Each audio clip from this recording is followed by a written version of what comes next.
کسی ملک میں ایک شہزادہ تھا جس کا نام فیروز تھا۔ اس کی دو بیویاں تھیں، ایک کا نام سنہری اور دوسری کا نام چندا تھا۔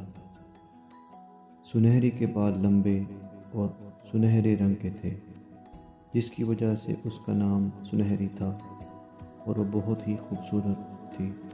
شہزادے فیروز کے ماں باپ چندا سے زیادہ سنہری کو پسند کرتے تھے۔ ان کی سنہری کو پسند کرنے کی وجہ یہ تھی کہ وہ عقل مند اور اخلاق میں بھی اچھی اور سب کا خیال رکھنے والی لڑکی تھی، اور فیروز کے والدین کا یہ کہنا تھا کہ ان کے بعد فیروز اور سنہری بادشاہ اور ملکہ بنیں گے۔ لیکن چندا ہرگز نہیں چاہتی تھی کہ سنہری ملکہ بنے۔ وہ ایک بد اخلاق، خود غرض اور مطلب پرست چلاک تھی۔ اسی لیے کوئی اسے پسند نہیں کرتا تھا، یہاں تک کہ ان کی رعایا چندا سے زیادہ سنہری کو پسند کرتی۔ چندا سنہری سے بہت نفرت اور حسد کرتی تھی، اور اسی حسد اور نفرت کی آگ نے اسے پاگل کر دیا تھا۔ ایک دن اس کے دماغ میں ایک آئیڈیا آیا، اور وہ اپنی دوست جادوگرنی کے پاس گئی اور اسے ختم کرنے کا کہنے لگی۔ سنو میری پیاری دوست جادوگرنی، مجھے سنہری اور بادشاہ ملکہ کو ختم کرنا ہے، کیا تم میری اس میں مدد کرو گی؟ چندا نے پوچھا، ہاں میں ضرور تمہاری مدد کروں گی، یہ بتاؤ پہلے کسے مارنا ہے؟ بادشاہ اور ملکہ کو، چندا نے کہا، کیونکہ وہ بادشاہ اور ملکہ کو اس لیے ختم کرنا چاہتی تھی، وہ ہمیشہ سنہری کے ہی گن گاتے رہتے ہیں، جس سے وہ بے حد تنگ تھی۔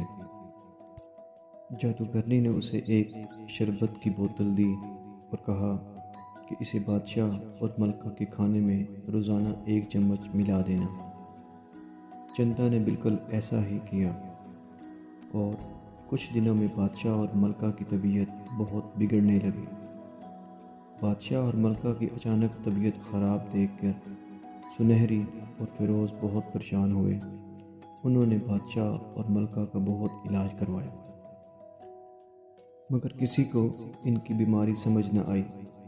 یہ سب کچھ سنہری کو بہت عجیب لگا۔ بادشاہ اور ملکہ کی اچانک طبیعت خراب ہونا اور چندا کا ان دونوں میں بادشاہ اور ملکہ کی خدمت کرنا، ان سب باتوں پر غور کرنے کے بعد اس نتیجے پر پہنچی کہ یہ سب چندا کی سازش ہے۔ تو پھر وہ چندا پر نظر رکھنے لگی۔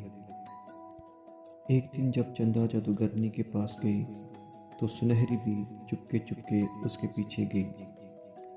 چندا نے جادوگرنی سے کہا، جو زہر تم نے مجھے دیا تھا ملکہ اور بادشاہ کو دینے کے لیے، وہ ختم ہو گیا ہے۔ یہ زہر کوئی معمولی نہیں تھا، اس پر میں نے جادو کیا تھا، اور کل تک وہ مر جائیں گے۔ جادوگرنی نے کہا۔ سنہری فوراً محل کی طرف روانہ ہوئی اور دل میں سوچتی رہی کہ مجھے بادشاہ اور ملکہ کو بچانا ہوگا۔ اگلے دن جب چندا ناشتے کے ٹیبل پر ناشتہ کرنے بیٹھتی ہے تو کیا دیکھتی ہے کہ راجہ اور رانی زندہ اور تندرست بیٹھے ہیں۔